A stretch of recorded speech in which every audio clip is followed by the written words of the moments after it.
En octubre de 2010, un ingeniero de 42 años de Portland, Kurt Potts, emprendió una excursión de 2 días por el Bosque Nacional de Willamette.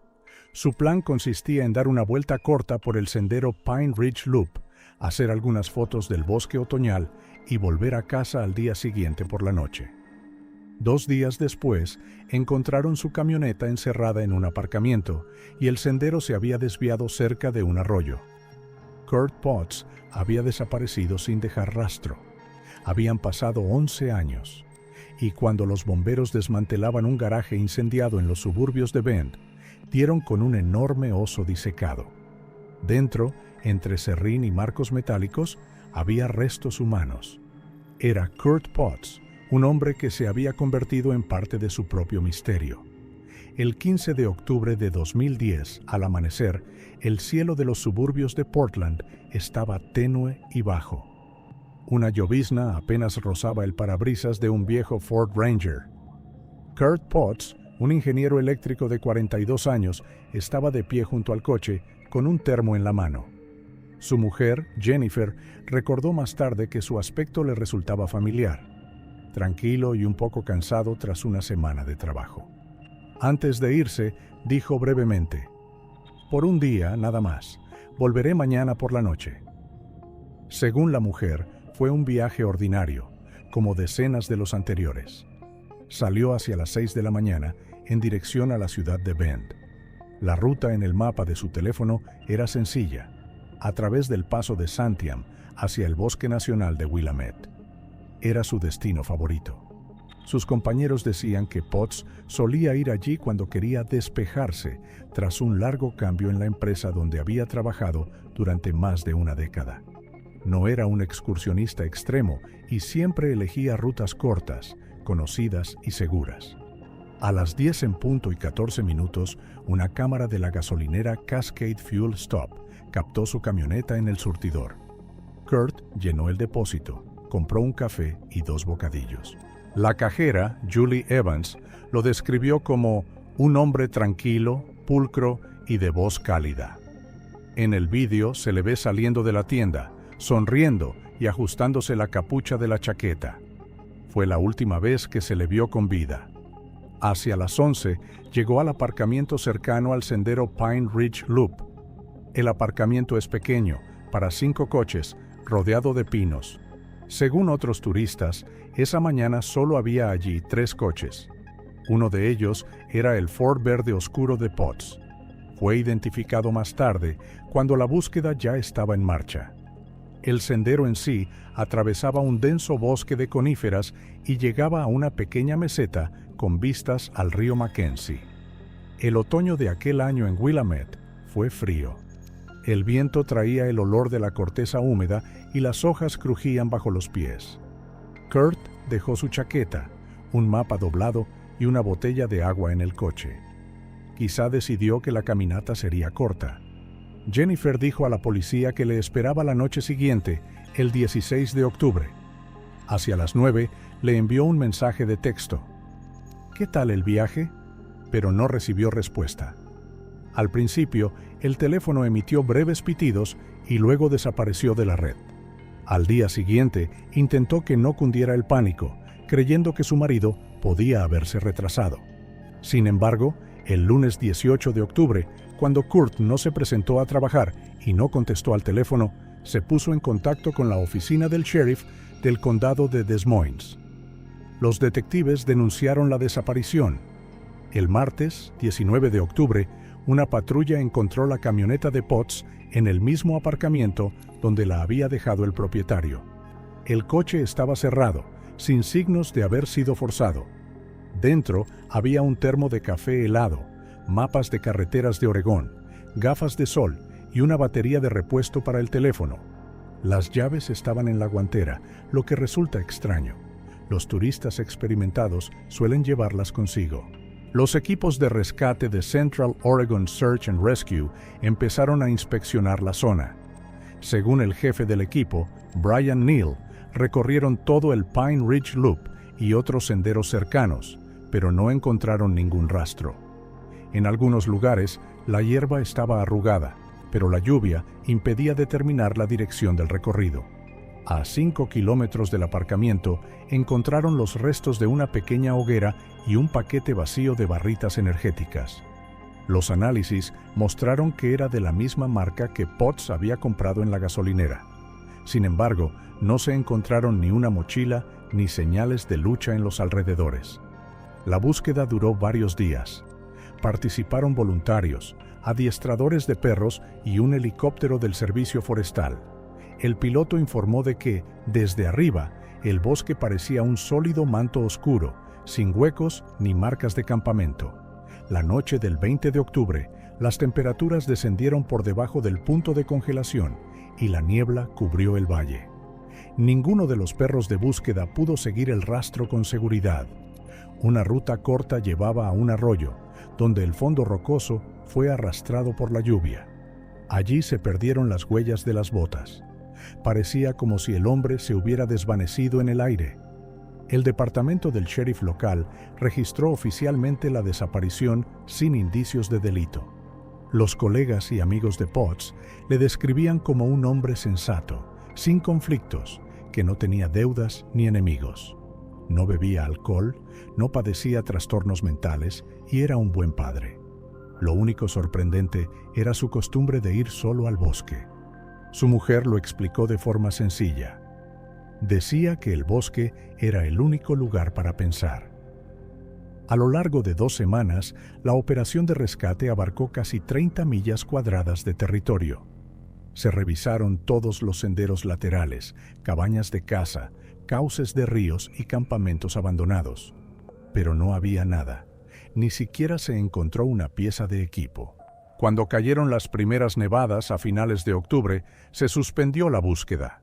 El expediente con su nombre se trasladó a la sección de desapariciones inexplicables. El informe del sheriff decía: posible desorientación, accidente, cuerpo no encontrado. Para la familia, esta frase no significaba nada. Jennifer llamaba al departamento el mismo día todos los años, preguntando si había alguna novedad. Pero nada cambiaba en el bosque de Willamette, donde las hojas caían todos los años por los mismos caminos. Y nadie podía imaginar que la respuesta a la pregunta de dónde había desaparecido Kurt Potts estaría en el polvo, el serrín y los cristales de un chuchal derretido. La mañana del 19 de octubre de 2010 comenzó con niebla. Una fría llovizna se extendía por el aparcamiento cercano al sendero Pine Ridge Loop, donde estaba aparcado el Ford verde oscuro de Kurt Potts. Fue aquí donde se estableció la base de la operación de búsqueda. Rescatistas de Central Oregon Search and Rescue, empleados del Servicio Forestal de EETUU, y varias docenas de voluntarios llegaron al lugar. Todos ellos se dieron cuenta de que habían pasado más de 3 días desde la desaparición y cada hora jugaba en su contra. La búsqueda fue dirigida por el teniente de rescate Brian Neal, un coordinador experimentado que había participado en operaciones similares muchas veces. Su informe dice: las condiciones meteorológicas son satisfactorias, la visibilidad es limitada. El área probable de búsqueda es de 3 a 5 millas desde el aparcamiento. El objetivo es encontrar a una persona viva. Los adiestradores de perros fueron los primeros en entrar en el bosque. 2 perros rastreadores tomaron muestras de olor de las pertenencias de Potts encontradas en el coche: guantes, una gorra, una camiseta de repuesto.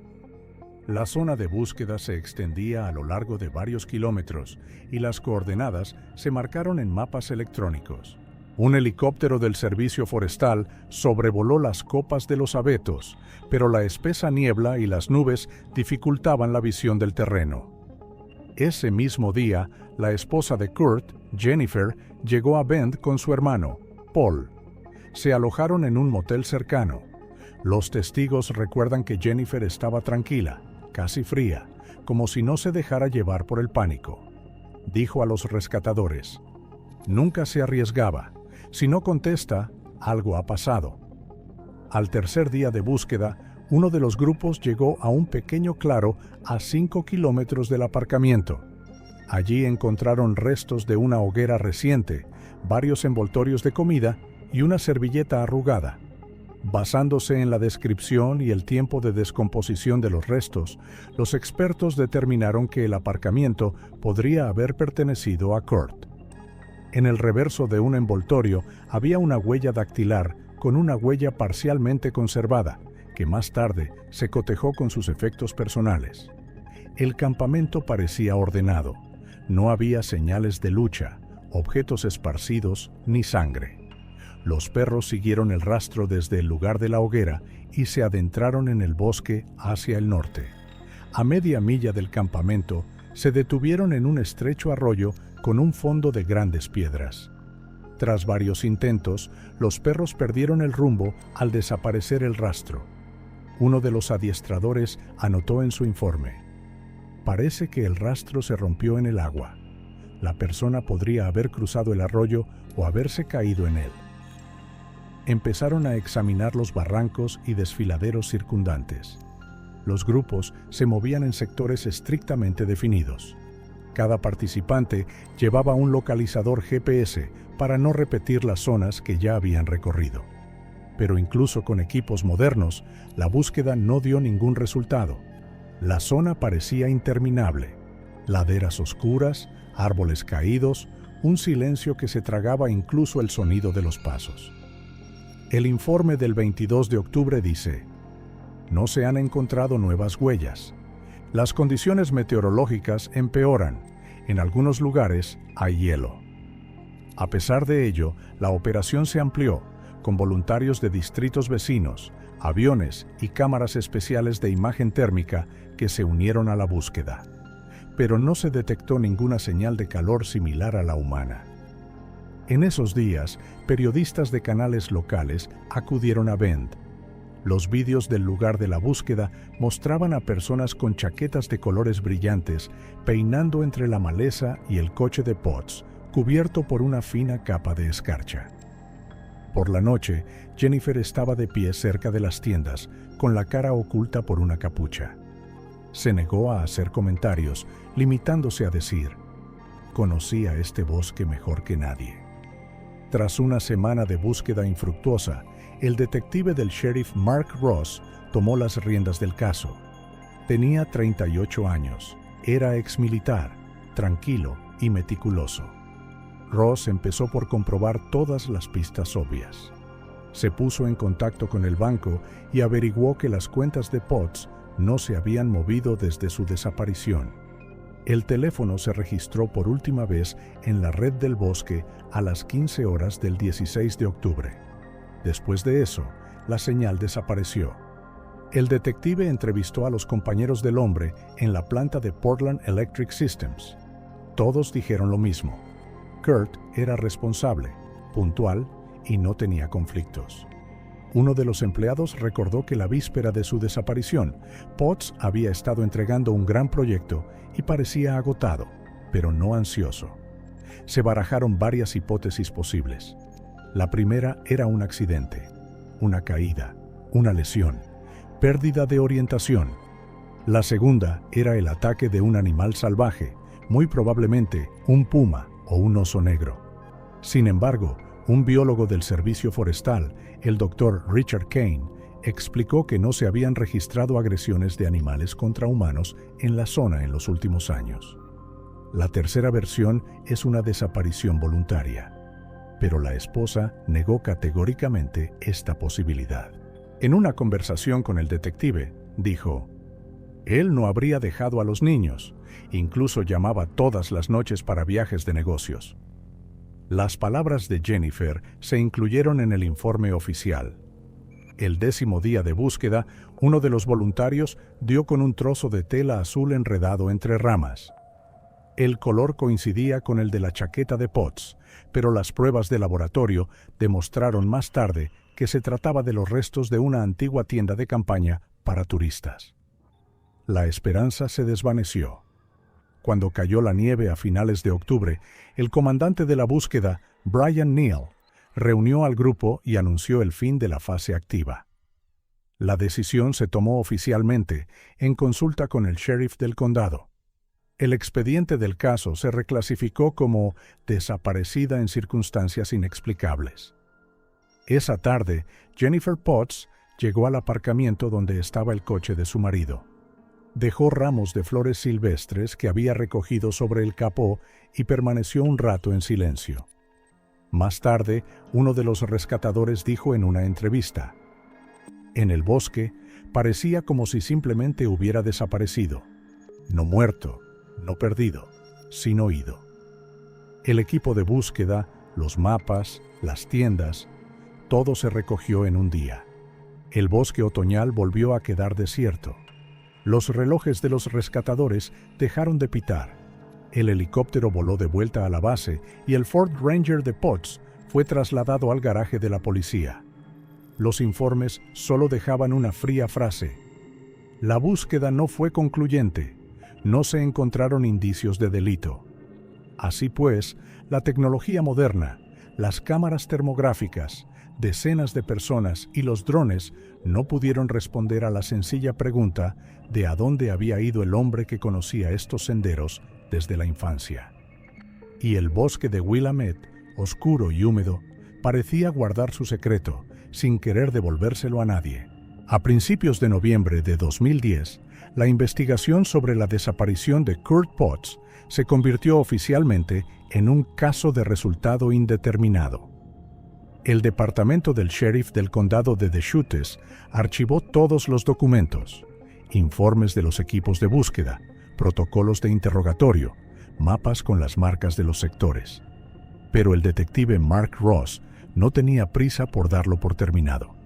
Llegaba al trabajo antes que nadie, se sentaba en su despacho con una taza de café frío y se pasaba horas repasando las mismas páginas, buscando algún detalle que pudiera haberse pasado por alto. En sus notas, Ross señalaba que el caso le producía una sensación profesional de estar incompleto. No podía ver la lógica en el hecho de que un excursionista experimentado hubiera desaparecido a varios kilómetros de la carretera sin dejar una sola pista. Sobre la mesa había un mapa del bosque de Willamette, decorado con alfileres y cintas. Cada color representaba un nuevo intento de comprender dónde y cómo podía haber desaparecido Potts. La mayoría de los testimonios enviados a la comisaría carecían de sentido. La gente escribía que había visto a un hombre parecido a él en Washington, en campamentos de montaña o incluso en la costa de California. Otros informaban de ruidos sospechosos o de una luz en lo profundo del bosque. Ross admitió a un colega que, en esos casos, la mayoría de los testigos ven lo que quieren ver. Pero un día, un nuevo visitante apareció en su despacho. Era un hombre mayor con una chaqueta de caza, con un parche desgastado en la manga. Se presentó como Alvin Crawford, un cazador local que suele ir a cazar a las montañas. Según él, no se decidió inmediatamente a acudir a la policía. Al principio pensó que lo que había visto no tenía nada que ver con el turista desaparecido. Alvin dijo que una semana antes de que se iniciara la búsqueda de Potts, estaba cazando en la misma zona, más cerca de las laderas occidentales. Ese día, hacia el mediodía, se cruzó con un hombre que caminaba por la antigua vía de servicio sin arma, pero con una gran mochila y un juego de herramientas en las manos. Parecía un hombre de unos 50 años, desaliñado, con una espesa barba y una mirada fría. Crawford observó que se comportaba de forma extraña. En lugar de saludarle, le gritó que se fuera de sus tierras. Su voz no era solo de enfado, sino una amenaza descarada. El cazador describió el punto de encuentro, un estrecho hueco entre dos colinas, no lejos de un arroyo. Intentó tomar otro camino, pero cuando miró hacia atrás, se dio cuenta de que el desconocido le seguía a distancia. Crawford aceleró el paso y pronto llegó al camino principal. No volvió a verle. Unos días más tarde, se enteró de la desaparición del turista y sospechó que ambos sucesos podían estar relacionados. La detective Ross escuchó atentamente al testigo. Escribió en su informe: el sujeto fue descrito como un hombre de edad indeterminada, barbudo, vestido con camuflaje sucio. Se comportaba agresivamente, exigiendo abandonar el territorio que llamaba suyo. Esta fue la primera prueba real que insinuaba la posible presencia de un forastero en el bosque, alguien capaz de ejercer la violencia. Ross consultó inmediatamente la base de datos de lugareños que vivían en zonas remotas del Willamette. La lista incluía varias docenas de cazadores, agricultores y antiguos leñadores. Algunos tenían fama de ermitaños, pero ninguno encajaba en la descripción. Cuando Ross mostró fotos de varios posibles candidatos a Crawford, este no pudo reconocer a ninguno. Sus ojos eran algo que no olvidaría, dijo el cazador antes de marcharse. Esta frase se incluyó en el informe policial sin comentarios. Ross pasó las semanas siguientes en interminables comprobaciones. Repasó viejos informes de infracciones en el bosque, incidentes de caza furtiva y conflictos con los lugareños.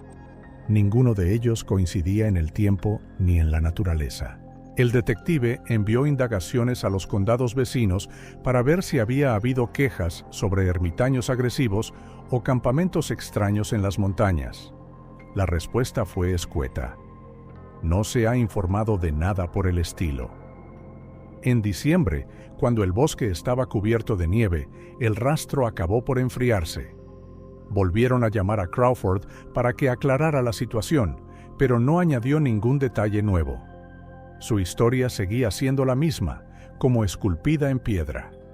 El detective empezó a dudar de la fiabilidad del testimonio, no por desconfianza hacia el cazador, sino por la trampa habitual de estos casos, gente que intenta explicar lo que no tiene explicación. Y sin embargo, una nueva línea apareció en las notas de Ross. Posible presencia de un varón desconocido residente en el bosque. Motivos desconocidos. El trabajo sobre la versión del ermitaño se convirtió en algo personal para él. Empezó a recopilar una base de datos no oficial, fragmentos de conversaciones con guardas forestales, información sobre cabañas de caza abandonadas, fotografías de antiguos campamentos. De estas piezas dispares surgió el retrato de alguien que podría existir realmente. Un hombre que hacía tiempo que se había separado de la civilización y que no veía el bosque como naturaleza, sino como su propio territorio. Pero todo seguía siendo una suposición. Ni nombre, ni dirección, ni pruebas. Ni un solo documento confirmaba la existencia de tal hombre. Más tarde, el caso de Kurt Potts volvió a la estantería de los archivos. En los informes oficiales del detective, la última entrada está fechada a finales de diciembre. No es posible tomar nuevas medidas debido a la falta de nueva información. La recomendación es mantener el caso abierto para posibles testimonios futuros. Para entonces, Jennifer Potts ya había regresado a Portland. Siguió llamando al departamento todos los meses y luego solo una vez al año, en octubre. Cada vez que Ross oía su voz al teléfono, contestaba lo mismo. Todavía nada nuevo. El bosque seguía en silencio. Solo los viejos cazadores que habían recorrido aquellos senderos decían a veces sentir una mirada que no pertenecía ni a la bestia ni al hombre. Pero los informes policiales no registran esas cosas. La mañana de agosto de 2021 comenzó tranquila. La ciudad de Bend, enclavada entre colinas de pinos, se estaba despertando del calor de los días anteriores. Hacia las 7 de la mañana, el despachador de bomberos recibió una llamada sobre humo en el vecindario al norte del pueblo.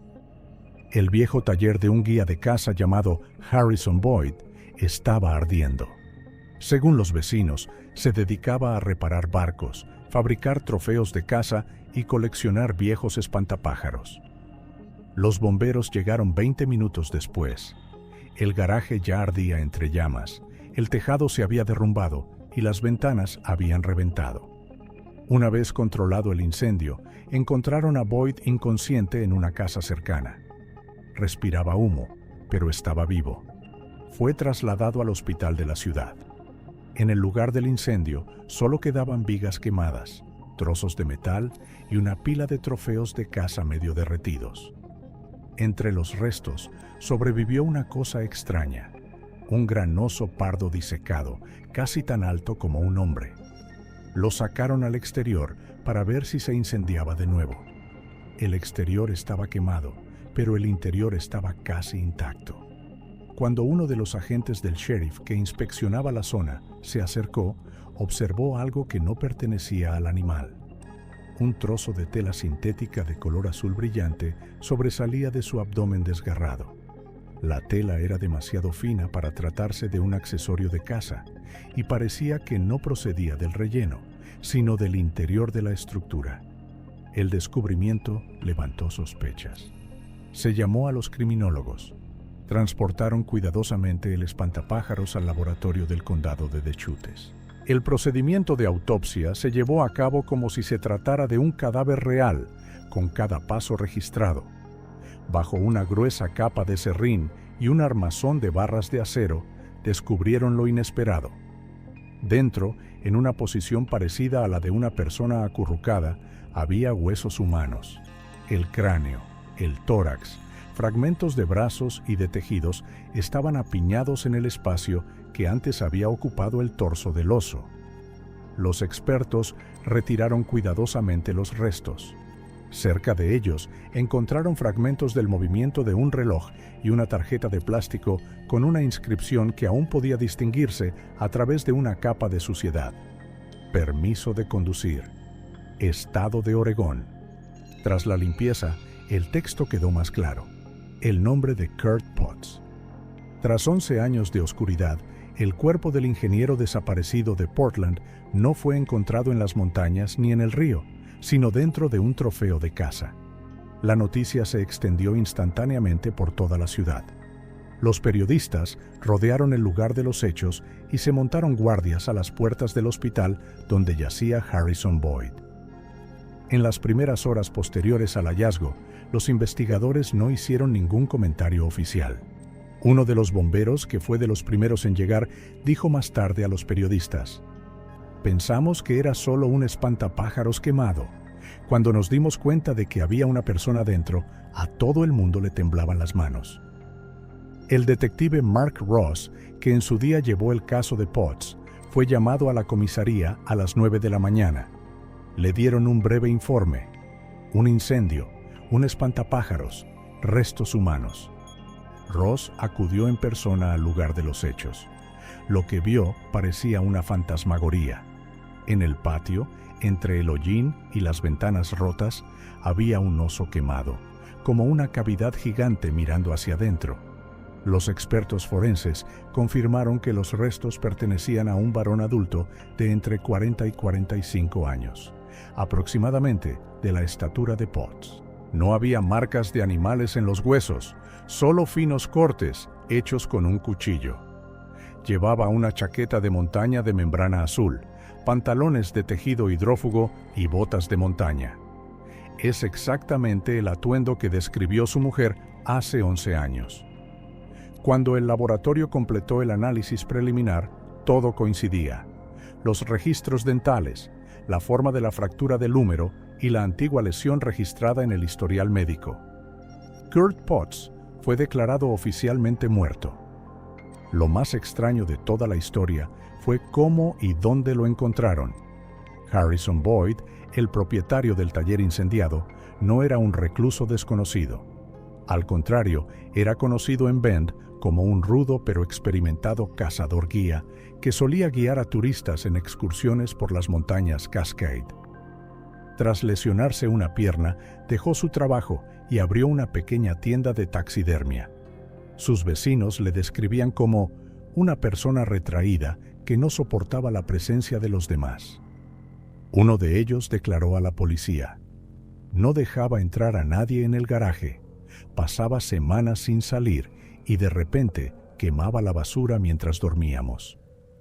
Cuando Ross supo que Boyd había sobrevivido, acudió inmediatamente al hospital. Allí, el sospechoso estaba en observación en estado estable. Solo se le permitió hablar con él brevemente. Según la enfermera, Boyd estaba semi-inconsciente, No entendía lo que estaba pasando y no paraba de preguntar si sus robots habían sobrevivido. Mientras el detective esperaba permiso para interrogarle, observó detenidamente las fotos del lugar del incendio. Una de las fotos muestra un gran banco de trabajo, botes quemados de pegamento y formol, y restos de marcos de madera. Otra muestra hileras de animales disecados quemados, alces, lobos, pájaros, y entre ellos ese mismo oso. El descubrimiento dio la vuelta a un caso que durante mucho tiempo se había dado por muerto. No había explicación lógica. ¿Cómo pudo acabar el cadáver de Potts en el taller de un guía de caza que vivía a 100 kilómetros de donde desapareció? ¿Por qué nadie había sospechado nada durante 11 años? Y, lo que era más importante, ¿por qué alguien había decidido ocultar el cadáver de aquella manera? Ese mismo día por la tarde, la policía anunció oficialmente la reapertura del caso de Kurt Potts. La detective Ross volvía a estar a cargo de la investigación. Se enfrentaba a un caso que había empezado como la simple desaparición de un turista, pero que ahora se había convertido en algo mucho más oscuro. En el patio del hospital del que había salido, tras el primer interrogatorio, había periodistas. Le preguntaron si el cadáver que habían encontrado era realmente el de Potts. Ross no contestó. En su cabeza solo latía una pregunta. ¿Qué lleva a un hombre a hacer con otro lo que hace con los trofeos? El bosque de Willamette, que había permanecido en silencio durante muchos años, desveló por fin su secreto, pero solo parcialmente. Y junto con las cenizas del fuego extinguido, vino al mundo algo peor que la muerte: el silencio que ocultaba la habilidad de otro. Septiembre de 2021.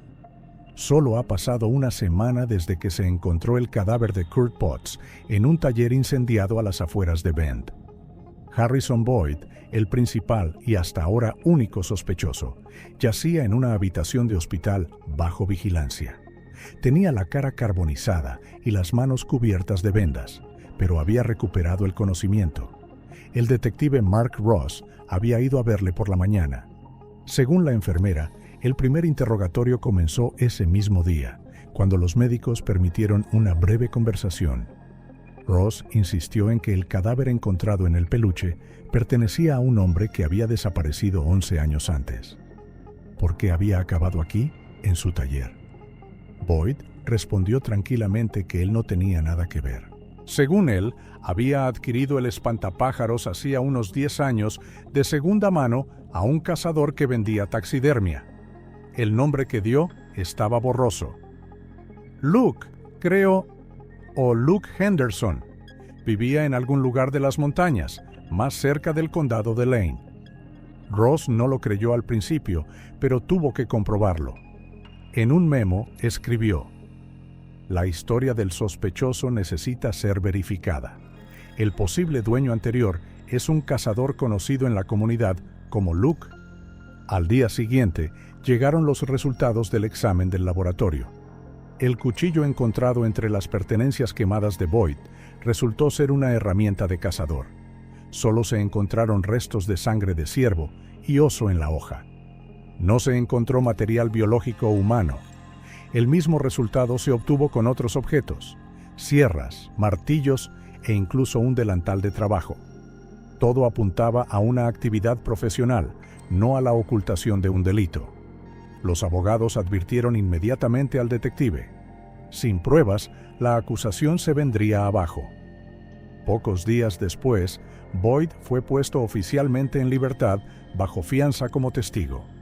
El informe policial decía: el sospechoso Harrison Boyd ha sido puesto en libertad por falta de pruebas directas de su implicación en el crimen. La investigación continúa. A pesar de ello, Ross no le perdió de vista. Veía a Boyd no solo como el propietario accidental de un extraño trofeo, sino como el eslabón de una larga cadena. En la oficina del sheriff se sentó ante viejas fotos de la escena del incendio, estudiando la disposición de las herramientas. Muchas de las fotos mostraban el mismo detalle: bolsas de serrín almacenadas por docenas. era como si todo el taller estuviera destinado no a la reparación, sino a la producción de nuevos espantapájaros. Al mismo tiempo, Ross inició una investigación sobre los antecedentes del misterioso Luke. Efectivamente, en las bases de datos del Departamento Forestal figuraban varios hombres con ese nombre que trabajaban como guías de caza o tenían permisos de caza. Uno de ellos, Luke Henderson, llamó la atención. Un antiguo leñador que perdió su licencia tras un conflicto con los inspectores en 2013. Después de eso, se perdió su rastro. El detective pidió una copia del antiguo informe. En él se decía que Henderson no solo cazaba, sino que también fabricaba trofeos por su cuenta, tenía conocimientos básicos de taxidermia y utilizaba productos químicos para tratar las pieles. El comentario del inspector incluía la frase: persona de comportamiento inestable, propensa a la agresividad, probablemente vive como un ermitaño. Poco a poco surgió una silueta familiar en todo esto, casi la misma que describió el cazador Alvin Crawford hace 11 años. Ross volvió al archivo y releyó el viejo informe de su testimonio. La barba, la agresividad, el fuera de mi tierra. Había demasiada coincidencia. Esa tarde convocó una breve reunión con sus colegas. El acta recoge que el detective propuso una nueva hipótesis. Boyd no es el autor, sino solo el propietario final. Probablemente compró el espantapájaros sin saber lo que contenía. El verdadero criminal es la persona que fabricó el espantapájaros utilizando un cuerpo humano como base. A partir de ese momento, la investigación cambió de rumbo. Ross ya no estaba ante un asesinato ordinario.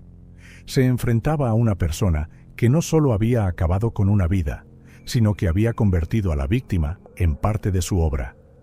Este nivel de premeditación era indicativo de patología u obsesión. La búsqueda de Henderson duró varios días. No se encontraron direcciones, números de teléfono, ni documentos actuales. La última mención figura en un informe policial del condado de Lane, un delito menor por captura ilegal en propiedad privada. Después de eso, todo fue silencio. Ross recurrió a antiguos colegas de Henderson, cazadores que le conocían antes de su desaparición. Uno de ellos, Thomas Lewis, accedió a testificar. Según él, Henderson era un hombre que no sabía vivir entre otros. Conocía el bosque hasta la última piedra, sabía sobrevivir sin electricidad y podía pasar semanas sin ver gente. Su adoración por los trofeos rozaba la obsesión. Lewis recordó que varias veces había visto animales disecados en su despensa, hechos con tanto realismo que resultaban espeluznantes. El detective escuchó estas palabras y comprendió. Lo más probable era que Boyd dijera la verdad. Podía haber comprado el trofeo sin sospechar siquiera que lo que había dentro no era madera y metal, sino huesos humanos. Pero entonces surgió una nueva pregunta. ¿Cuántos de estos trofeos podría haber fabricado un verdadero maestro? En el laboratorio, los forenses siguieron investigando. Las marcas en los huesos de Potts demostraban que el cuerpo había sido desmembrado con precisión quirúrgica. No era obra de una persona cualquiera, sino de alguien que entendía de anatomía y tenía experiencia en la conservación de tejidos. Las costuras de la piel mostraban restos de un pegamento que no se fabricaba desde mediados de los años 20, una composición rara y profesional que solo estaba al alcance de los taxidermistas. El informe forense no hizo sino confirmar la suposición del detective. La persona que creó el espantapájaros no era un aficionado. A finales de septiembre, Ross estaba elaborando un nuevo plan de acción. Su anotación en el diario de su oficina era breve. Búsqueda de Luke Henderson, criminal potencial, peligroso. Probablemente siga en los bosques de Oregón. Se sentía como si hubiera regresado al principio de la historia, al lugar donde había desaparecido Kurt Potts. Ahora, el bosque tenía un nuevo nombre, una nueva sombra, y esta sombra pertenecía a un hombre que sabía esperar. Octubre de 2021, en Oregón, era frío y húmedo. La lluvia otoñal arrasaba las carreteras y la niebla que se deslizaba desde las montañas, Cascade, se extendía entre los árboles como una masa viva. El detective Mark Ross llegó al condado de Lane con solo unos pocos hilos en los que apoyarse, documentos antiguos, fotografías borrosas y un nombre: Luke Henderson. Una base de datos compartida entre varios departamentos del sheriff confirmó que el hombre existía. Era un antiguo leñador, cazador y furtivo que había sido detenido varias veces por caza ilegal y posesión de armas sin licencia. En 2013 desapareció de la vista de la policía, dejando tras de sí solo multas impagadas. Desde entonces, según los testigos, vivía en algún lugar de las montañas, como una sombra. Ross se trasladó al pueblo de Oak Ridge, una pequeña comunidad perdida entre pinos y viejas carreteras de aserraderos. Era aquí, según los lugareños, donde a veces se veía a Henderson. Algunos le llamaban excéntrico, otros solitario peligroso. El dueño de una tienda de caza recordaba que hace unos años vino a comprar cuchillos y soluciones especiales para el tratamiento del cuero. Luego desapareció. El detective anotó su testimonio. Un hombre de mediana edad, barbudo, delgado, con las manos cubiertas de cicatrices. No hablaba mucho, pagó en efectivo, olía fuerte, como a productos químicos o de conservación. Entonces el camino se adentró en el bosque, hasta un viejo rancho que perteneció a la familia Henderson. Un equipo de la oficina del sheriff del condado de Lane, 4 agentes y un forense, les acompañó. Condujeron por una carretera estrecha. Las ruedas resbalaban sobre la arcilla. Los árboles se cerraban sobre el techo del coche. Cuando por fin llegaron a la puerta, encontraron el terreno lleno de maleza y la casa en ruinas. En el interior reinaba el silencio. En el suelo había botellas vacías de productos químicos, trozos de lona rotos, latas con etiquetas como arsénico y formaldehído. El olor a descomposición y serrín viejo flotaba en el aire. Sobre la mesa había restos de trabajo, cuchillos, agujas, pegamento endurecido. Entre ellos había un coyote disecado desmontado. Había un enorme agujero en la pared por el que el viento hacía entrar la lluvia. En la parte trasera de la casa encontraron lo que parecía un taller. De las paredes colgaban ganchos para pieles y en el suelo había restos de marcos de madera. Uno de los forenses observó que la habitación había sido abandonada recientemente. Había una taza de café seco sobre la mesa y un periódico al lado.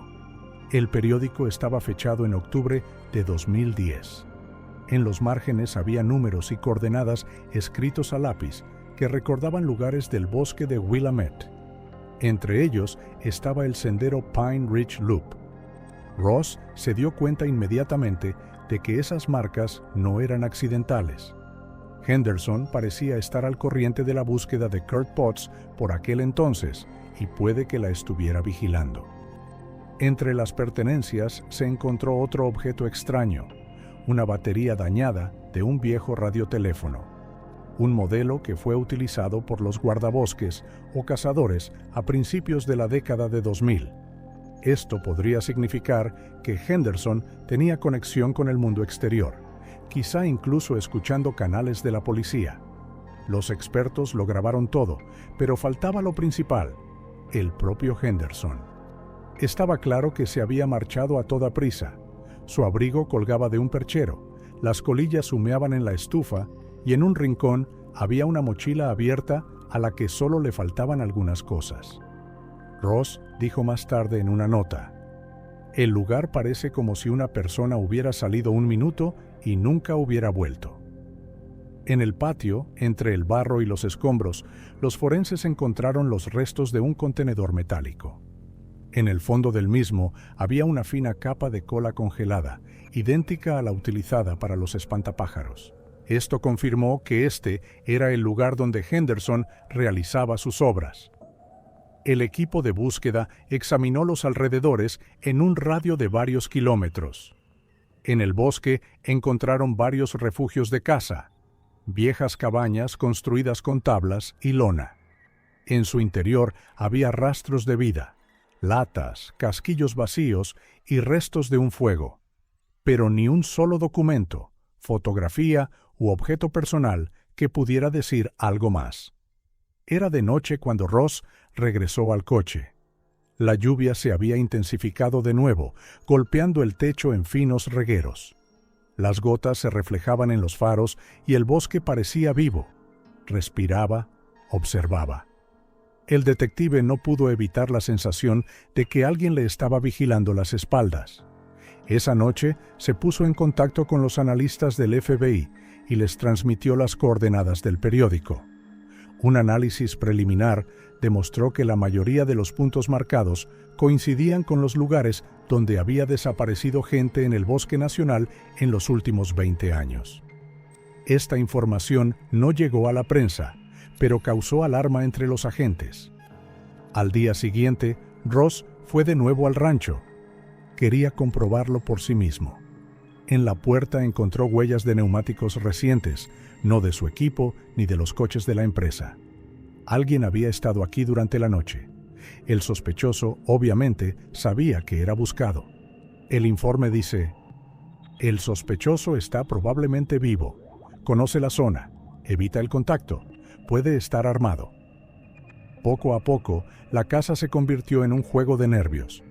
Ross comprendió que se enfrentaba no solo a un asesino, sino a un hombre que pensaba como un cazador. Henderson sabía cómo ocultar sus huellas, cómo alejar a sus perseguidores y cómo esperar.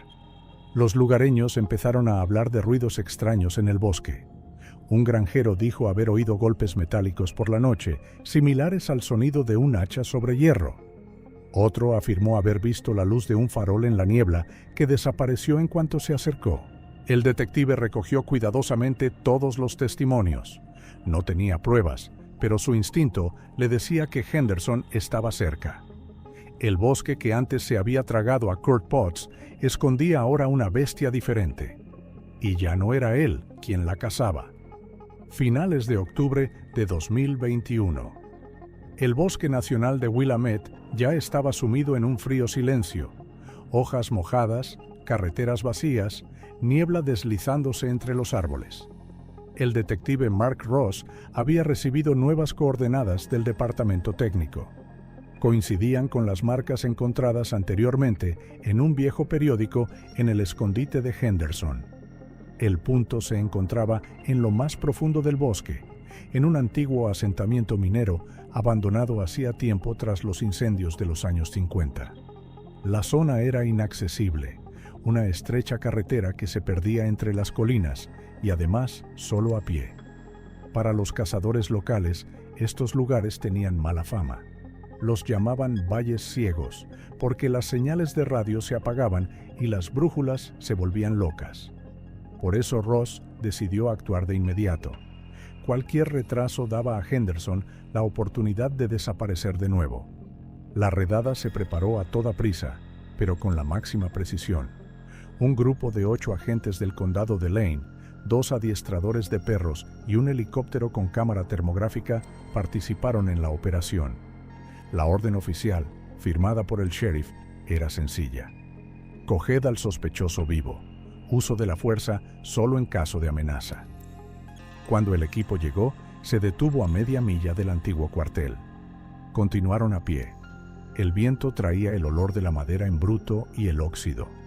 Según uno de los oficiales, el bosque estaba tan tranquilo que hasta los perros respiraban con cautela.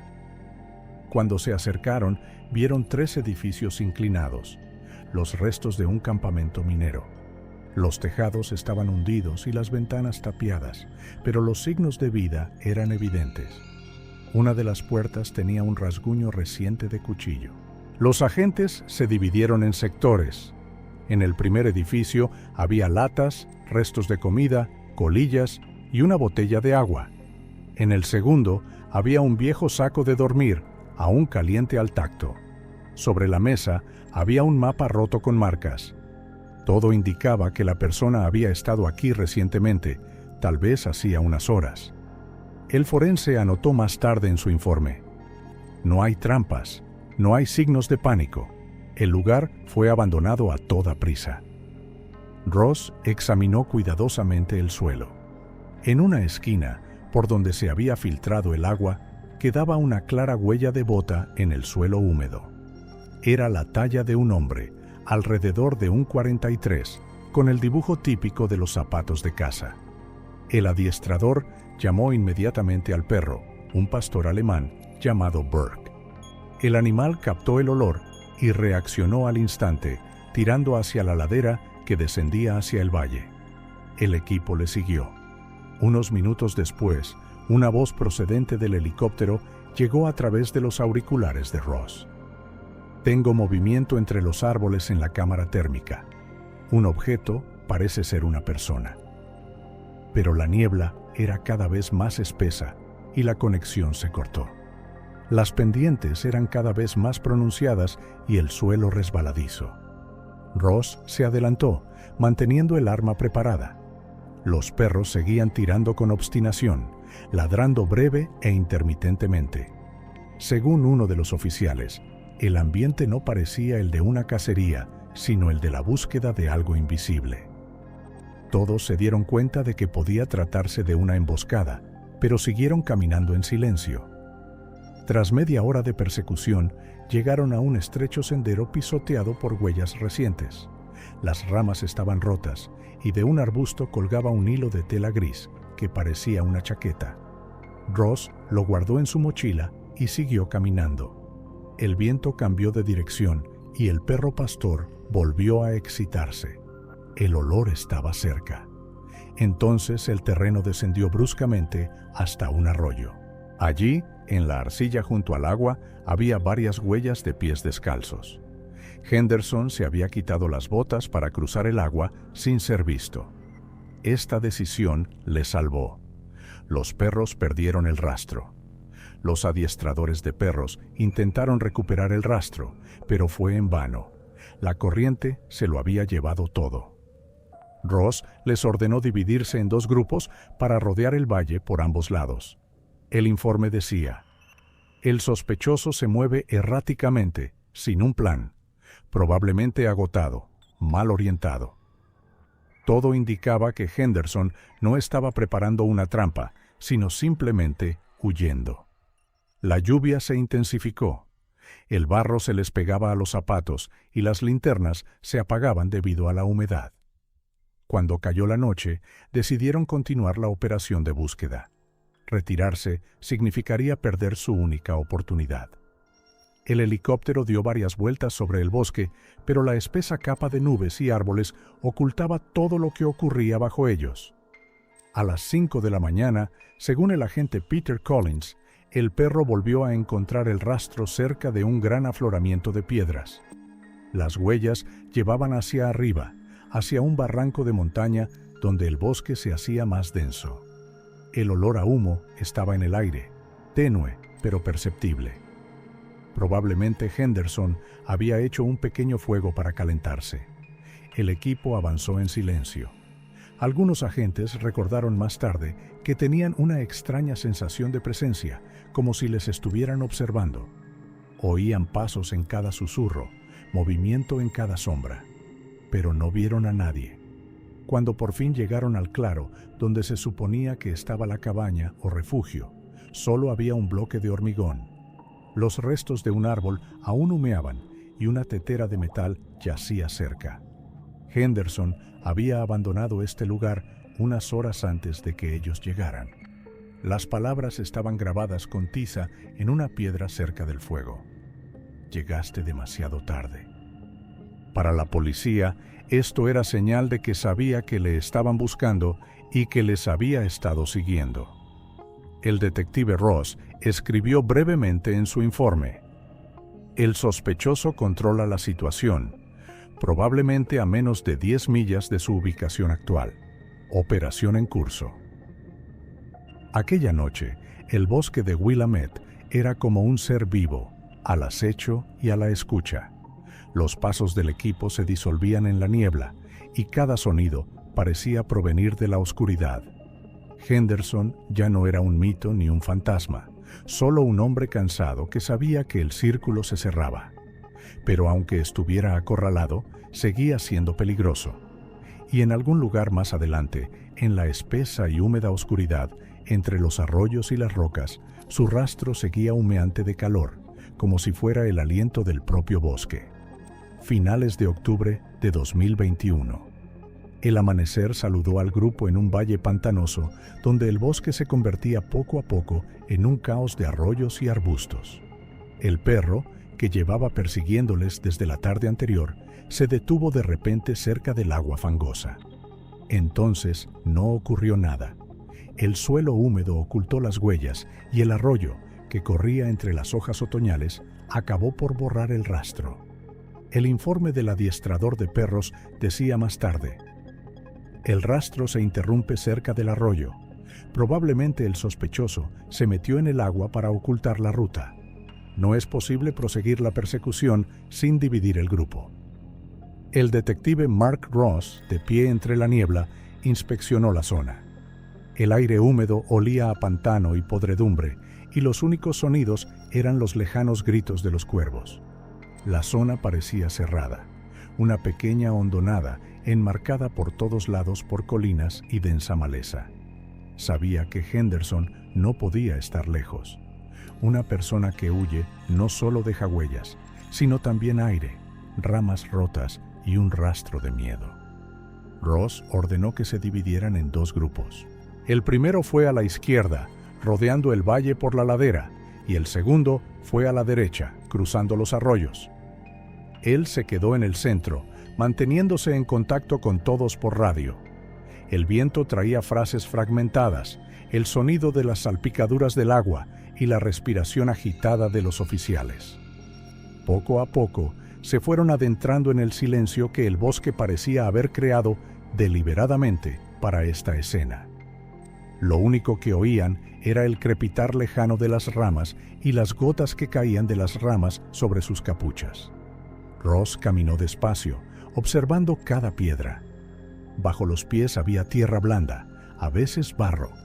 Varias veces creyó ver una sombra entre los árboles, pero se disolvió en la niebla. De repente, un breve mensaje de radio llegó desde su flanco derecho, ronco y fragmentario. «Tengo contacto». Estas palabras pertenecían a un joven oficial que era el último de la columna. Cuando llegó el pelotón, estaba de pie detrás de una gran roca áspera, todavía temblando por la conmoción. Según él, rodeó la roca y casi se encontró cara a cara con el hombre sentado detrás de ella. El hombre estaba desarmado, sucio, y tenía una cara que parecía mayor que su edad. Cuando el agente le apuntó con su linterna, el hombre levantó las manos y solo dijo una cosa: «Basta».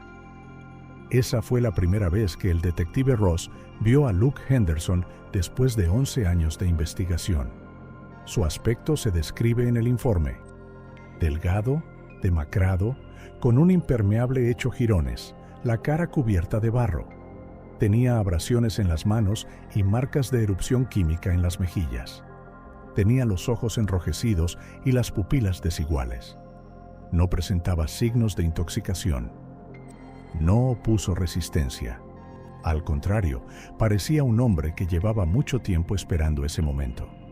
Cuando le registraron, solo encontraron una navaja plegable, una cuchara metálica y un pequeño frasco de reactivos venenosos. No se encontraron armas. Según testigos presenciales, sus primeras palabras tras la detención no fueron sobre la fuga, sino sobre lo ocurrido hace 11 años. Habló en voz baja, pero con seguridad. Según los agentes, su relato sonaba a confesión.